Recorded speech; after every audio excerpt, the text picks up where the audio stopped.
Welcome. This is our second lesson.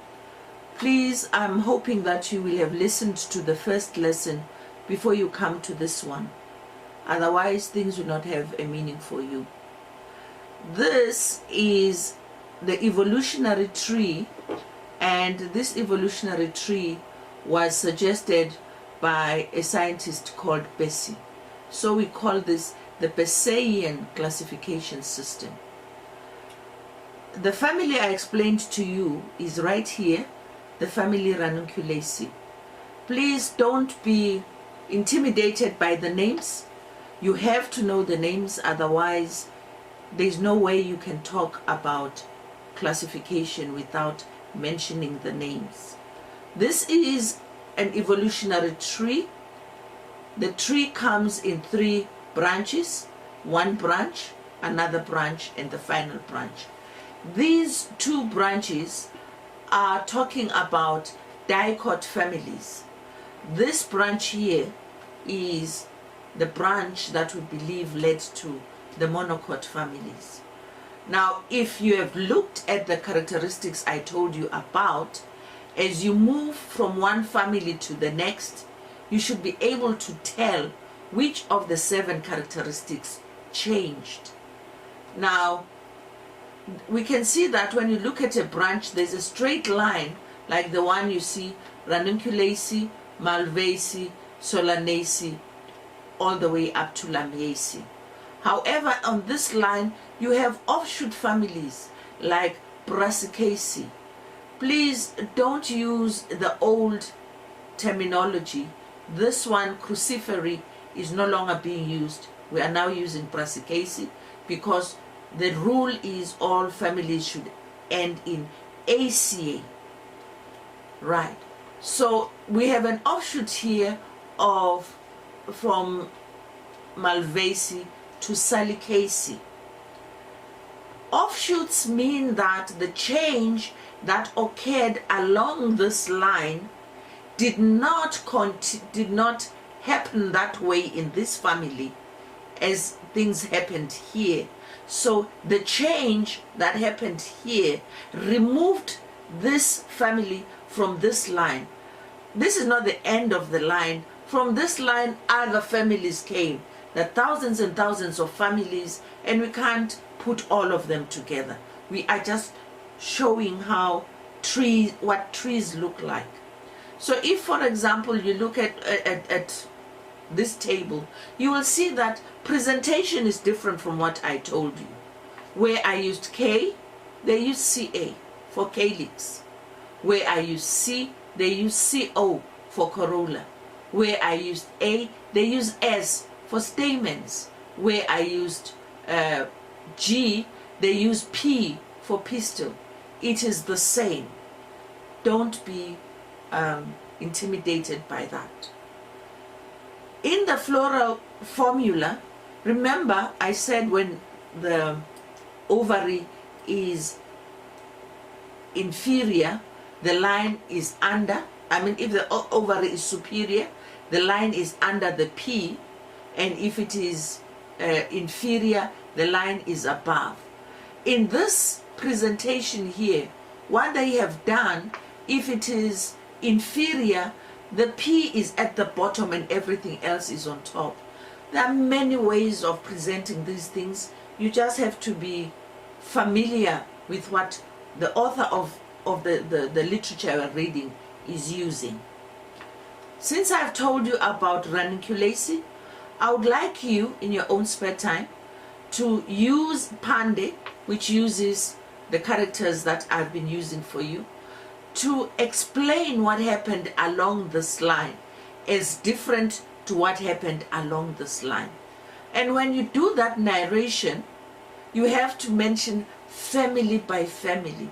What happened in Brassicaceae, Malvaceae, why Salicaceae is on the side, what happened from Malvaceae to Solanaceae, etc.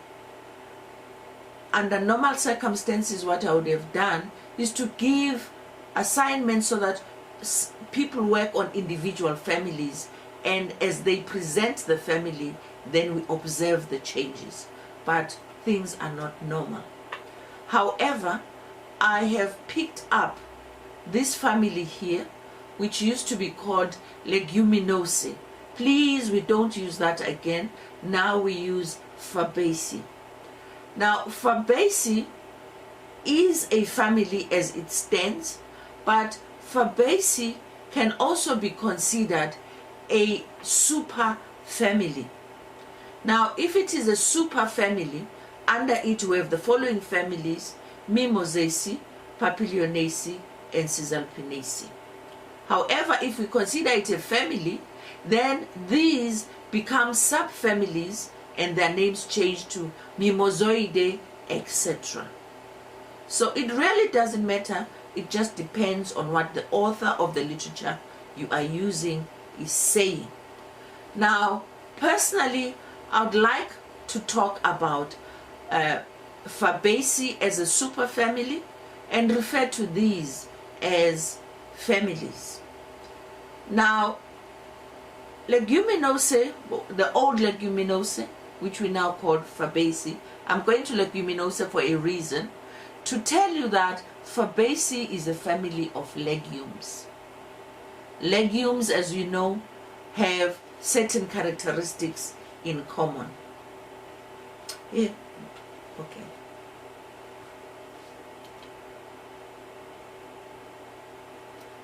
Yeah, the characteristics of legumes. One, the ovary is superior. In the carpel, the ovules are on the periphery, so we say it's parietal placentation. I hope in your morphology you have learned other forms of placentation like exile, etc. So this is parietal. 3, the roots of members of this family have nodules which are known in agriculture for nitrogen fixing. 4, members of the group have flowers that are insect pollinated. This is an advancement because the flower itself had to change to accommodate the insect as a pollination agent. So insect accommodation is more advanced than a flower that can be pollinated by anything. The fruits in this family are pods or they're lomentums. That is also from your second year. I said when we look at families, we should look at the origin of their names. I will quickly go over these because it's written here all for you. Mimosoidae gets its name from, or you can call it Mimosaceae. I really don't care whether you make it a family or a superfamily. Mimosaceae gets its name from mimosa, which is a genus that has sensitive leaves. That these leaves are sensitive to touch, hence we say that thigmotropic. And by being thigmotropic, they mimic living forms, so hence the term Mimosaceae, because they mimic. Cisalpinoidae or Cisalpinaceae was an attribute to say thank you to a professor who worked a lot with this group, and his name was Cisalpino, hence we get the family. Papilionaceae gets its name from the shape of the corolla. The corolla looks like a butterfly, and in French a butterfly is papillon, hence Papilionaceae. So we have got these 3 families in Fabaceae. We have arranged them here: Mimosaceae, Cisalpinaceae, and Papilionaceae. And this is not haphazard. We believe this is the most primitive family, and this is the most advanced family. This you can read yourself. I want to go straight to the flower. The flower is as presented in the formula. If you remember the characteristics, actinomorphic is a primitive attribute.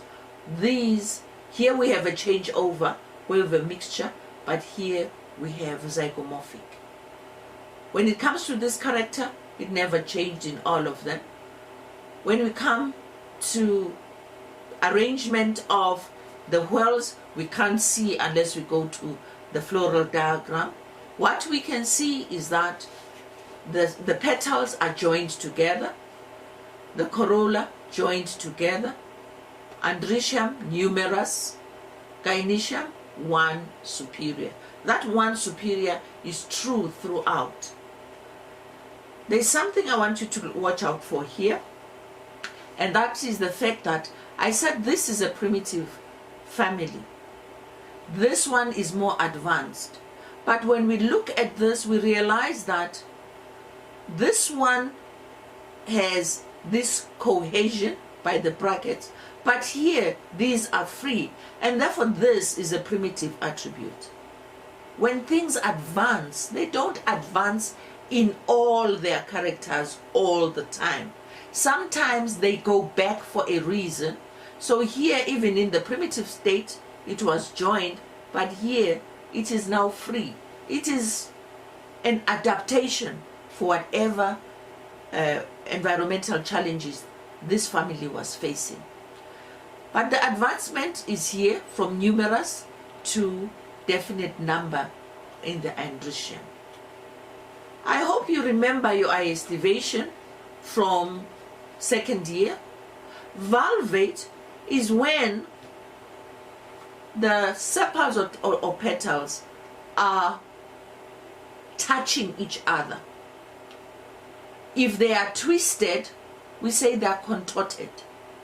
However, there is a complicated arrangement where we have petals and sepals going inside and outside. This is what we call imbricate. Imbricate is an advanced arrangement or estivation. So here we have imbricate starting, some are valvate, but in Papilionaceae all of them are imbricate. Now let's go straight to Papilionaceae and look at the floral formula. We have C1 plus 2 plus 2 in brackets. C1, it means this one is different. There are two that are alike, then there are two that are joined. This one which is different here is normally big, and it is called the standard. These two in the imbricate arrangement are on the side of the flower and are called wings. And then we have a keel. Because this is ascending imbricate, the keel is at the bottom and it is made up by two joined together. When we go to the androecium, we have 9 joined plus 1. This situation of anthers where some exist in one form and others exist in another form, we get 2 forms. It is said to be diadelphous. So if you, I request you to go to your books and look at the floral diagrams of these, and you will understand the evolution within this flower. Here I've put something to remember the families by, and these are what we use the families for. And please, at this level, we don't talk about beans, we talk about phaseolus, we don't talk about bambara groundnuts, tindlubu, we talk about Vignia unguiculata, and these Arachis hypogaea, mandongomane, pisum, sativum, these are your peas. In every family you will find members. I've tried to give you the Siswati names of some of these in this slide. Not only the flower is used, sometimes the leaf itself can tell you something. Remember, in Mimosaceae, most of the leaves are biparipinnate. All the leaves are biparipinnate. This here is to remind you what this term means. Now, when it is like this is not divided, then it is paripinnate. When instead of this, the end having just 2 leaves, at the end you have this 1 leaf, then this is imparipinnate. So even from the leaves, we can do a lot of classification.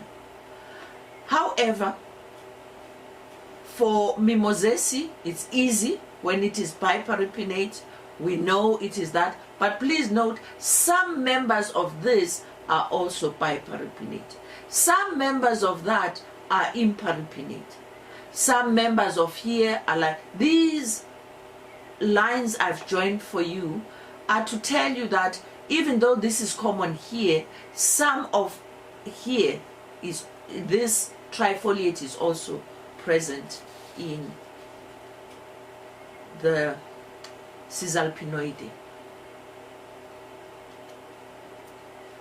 Okay, this is a leaf which is common to in Swaziland, in Bohemia, what we call umsinsi, and this trifoliate leaf is the leaf we're familiar with in beans. That said and done, be in a position to say what is common in what put these three together in this family. It has these characteristics. Where did the names come from? Be able to know that, and be able to compare members of family Fabaceae. The table is always the easiest way to do it. Thank you. Okay, excuse me, I'd forgotten that I gave you this slide. And this slide is the way, in my stupid mind, I always make things easy for me. I align the formulae and see what remained, and see in order to see what changes occurred, this being the most advanced, this being the most primitive. This line ends here because after that has happened, it continues like that. There's no line here because they're the same in this characteristic, they're the same in that characteristic. The lines that move from here to here tells you that from here to here there was a change, but that change did not continue, it changed again. There was this change, it changed here, and it continued to change again. So that way it becomes easier to remember and then easier to discuss. Thank you.